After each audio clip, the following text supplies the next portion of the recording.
Today's video is intermediate, even though the topic is a bit complicated, but I will make sure to explain as much as I can. The topic is personal finance. This is a huge passion of mine, and I think being knowledgeable about your own finances is really empowering. And so once I learned a lot about it, I started talking to my friends and family about it to educate them. And I just love sharing that knowledge. So I'll talk a bit about my financial journey. And one big thing I'm going to discuss is what's called the FIRE movement. And FIRE is an acronym, meaning the letters stand for different words. So it is financial independence, retire early. So I'll get into that. But to give a bit of background about myself, I grew up in Ohio, which is one of the 50 states in the US. And it was a fairly small town. It was a suburb of a major city. And so the cost of living wasn't that high. And I then went to college in Ohio as well. And after college, I got a job in New York City. And so it was my first grown up job. And I worked for a management consulting firm, and they paid me very well, at least for a 23-year-old who didn't spend a lot. It was great. And I ended up living with three other people because it's New York and it's very expensive. And we actually lived in a 3-bedroom apartment. So two of them shared a bedroom. So we all got to save money because there were 3 people in a 4-bedroom. And so I would save a good amount of money every month, but I didn't really think about it. I would just take money from my checkings accounts and put it into my savings accounts. And I would also contribute to my retirement account because here in the US, we have what's called a 401k. Don't ask. But that is a way to put aside money in a retirement account that you can then access when you're much older. You have to be at least 59 and a half years old. Yes, they made it 59 and a half and not 60. I don't know. So anyway, I would put some money towards my 401k because I at least knew that I was supposed to do that. But beyond that, I didn't really think about financial planning, investing, retirement, when I would retire. And so after about 5 years, I then went back to school to get my MBA. So I went to business school in Chicago, and okay, college in the US is super expensive. Graduate school, meaning if it's a master's, is insanely expensive. So I had to take out a lot of money in student loans. I'm hesitant to tell you all of the details because it's personal, but I figure it will be beneficial the more detailed I am. So I took out $180,000 in student loans.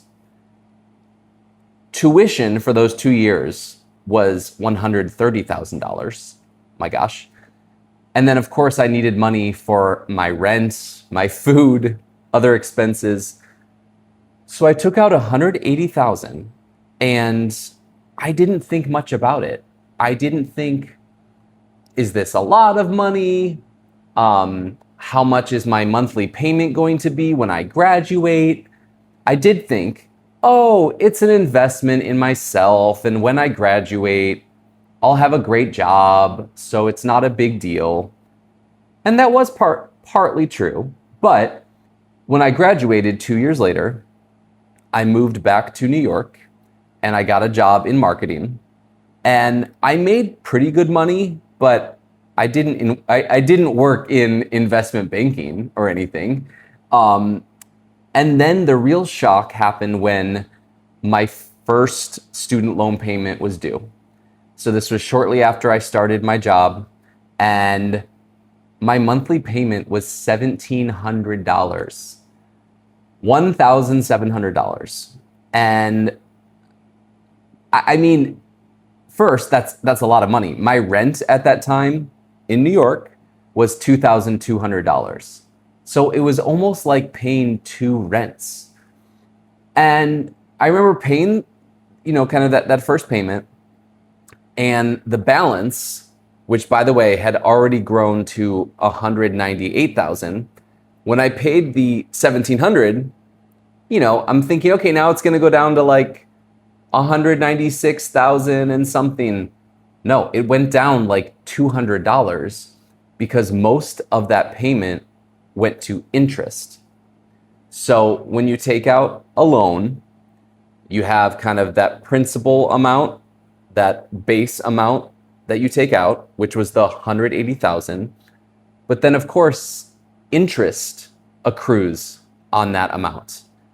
It's kind of like if you buy a house. It's exactly like if you buy a house and you have a mortgage, right? You take out the mortgage, but then interest accrues over time and you have to pay that off. So most of my payment was going towards interest. So that was a shock. And first off, like I said, I was making decent money, but not a crazy amount. So any extra money I had every month, I just had to put it towards the loan because that was in my budget, right? I didn't have thousands of extra dollars to go spend. It just went to the loan. And I then started to think, okay, how am I going to pay off this loan? How long is it going to take? I think at the time it was about a 25-year loan or something.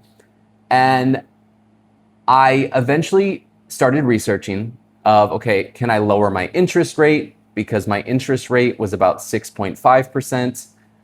And I found companies where you could do that. And so I worked with a company called SoFi, and I refinanced my loan, which means they paid it off. And then now they opened a loan with me, but they did it at a lower rate. So it was about, I think, 5.5%. So not that much lower, but it does make a difference over time.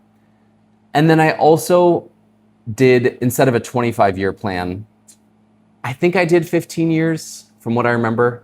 But so that was kind of one step to make it a little better. But those first 2 years after business school, I was really just paying that monthly payment and seeing the loan go down a little bit. When I got promoted at work after about 2 years, that helped because I was making more money.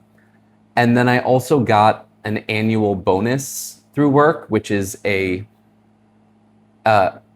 income that gets paid out once a year, as extra money. It wasn't a ton, but that helped as well. And instead of spending that bonus money, I put it towards the loan. So I started to chip away at the loan little by little. But even after 3 years, my gosh, I think the balance was probably like 140,000. It was definitely six figures or over 100,000. I then got promoted again at work.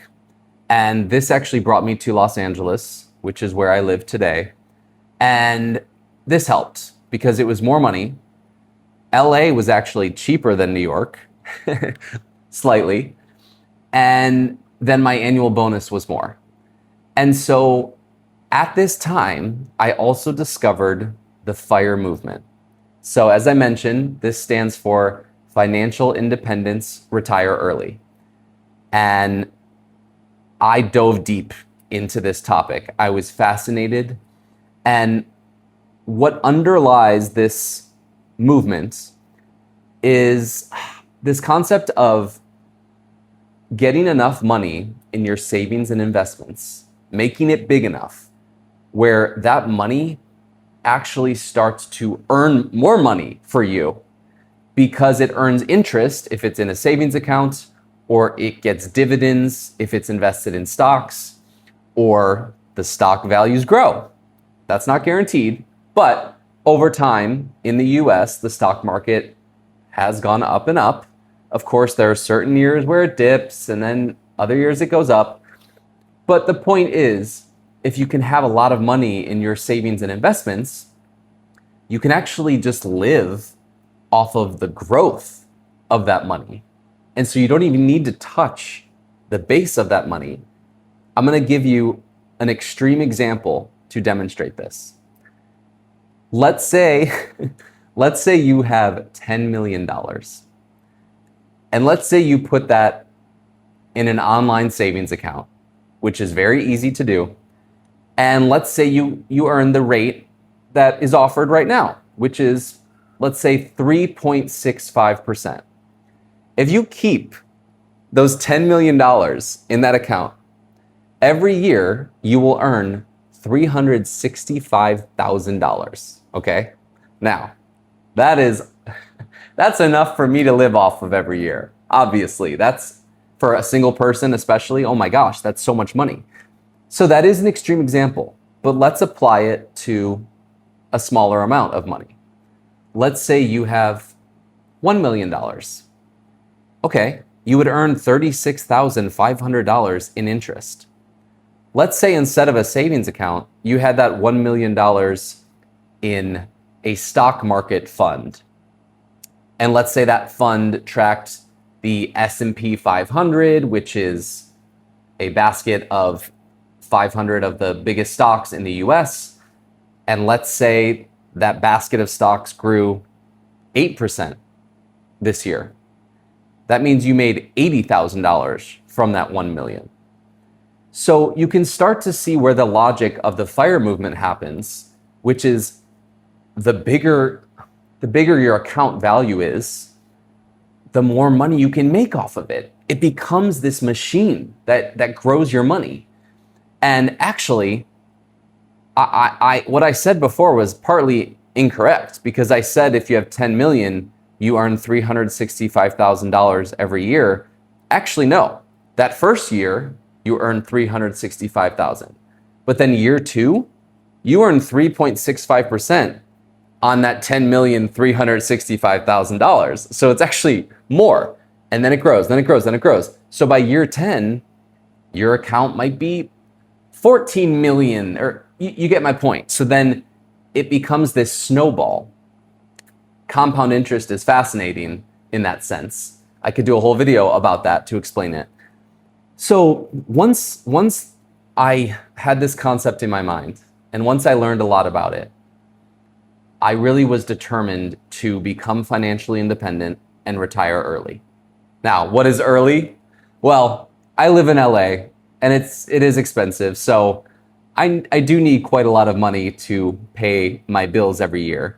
So I knew I wasn't going to retire at age 38, but I did want to retire long before the typical age of 65.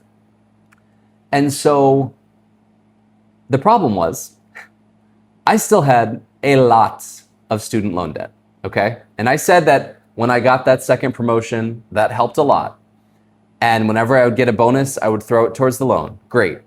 But now my number one goal was to get out of debt. And so I still contributed to my 401k retirement fund because my company matched whatever I contributed.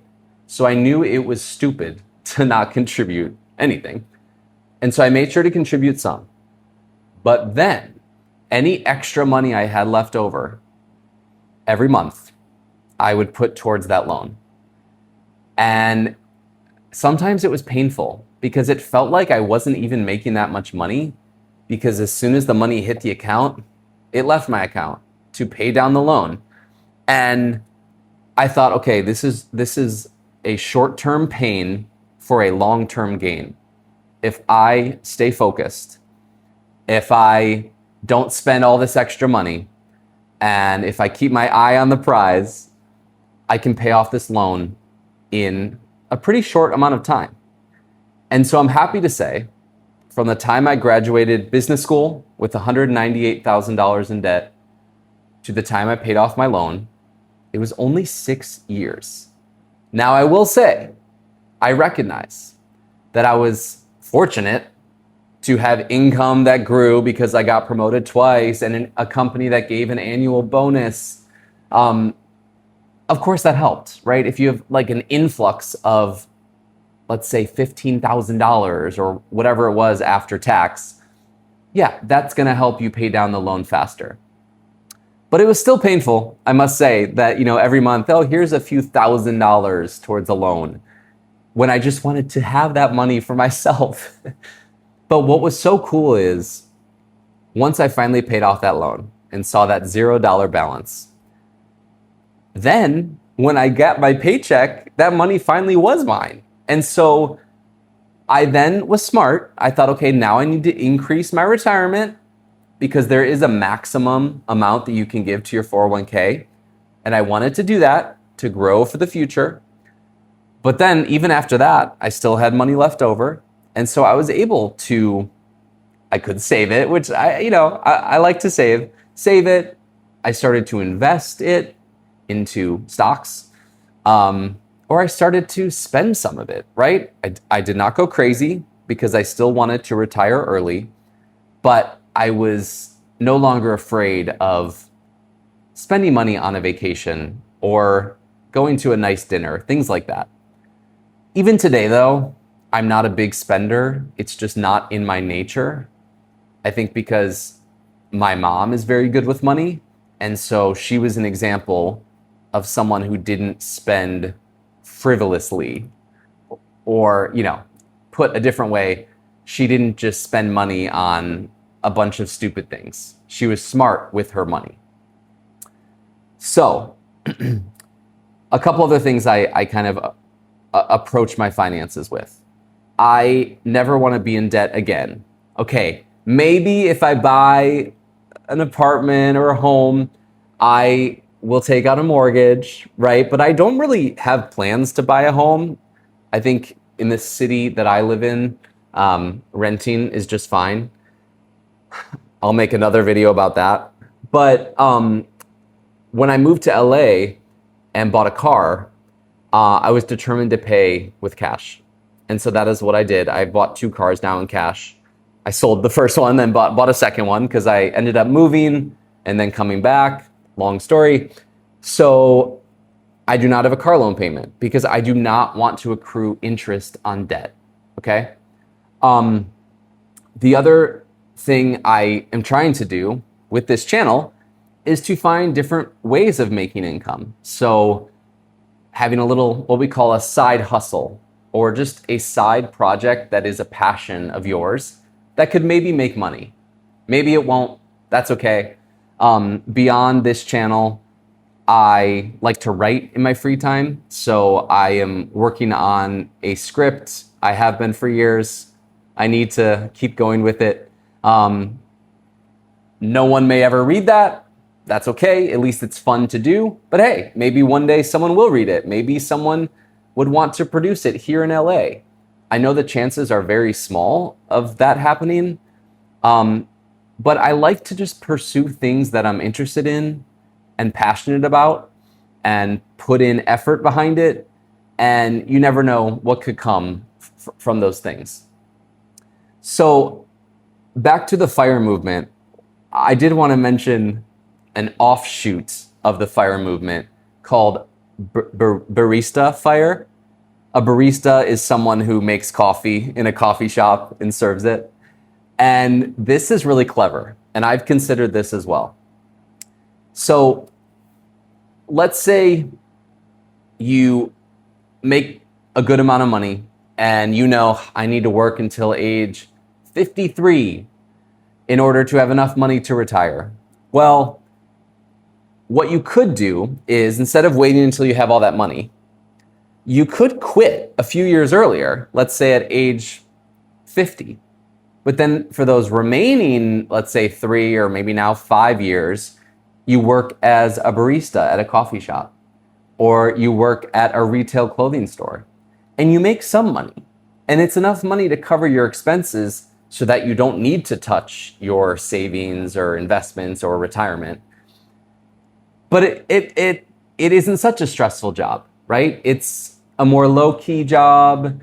It's maybe has more flexible hours. So they call this barista fire, where you haven't retired, but you found a less stressful job that gives you some money that at least covers your expenses. So even though you're not adding to your retirement, you're still not depleting your retirement. So I've considered doing that. But I did mean to mention one other thing about FIRE. I think the big question is, okay, how much do you need to retire then, right? Well, there is a pretty simple calculation that you can do to determine this amount of money. So what you can do is look at your yearly expenses, okay?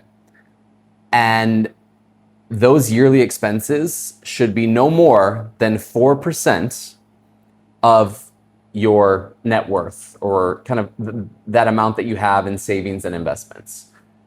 So let me explain. It's a lot easier if I explain. Let's say your yearly expenses are $40,000, okay? When you factor in rent and food, or maybe you own your home, so that's paid off, so it's just food and gas and car, etc. Also leisure travel, like going on vacation. Well, if it's $40,000, then 4% of what is 40,000? The answer is $1 million.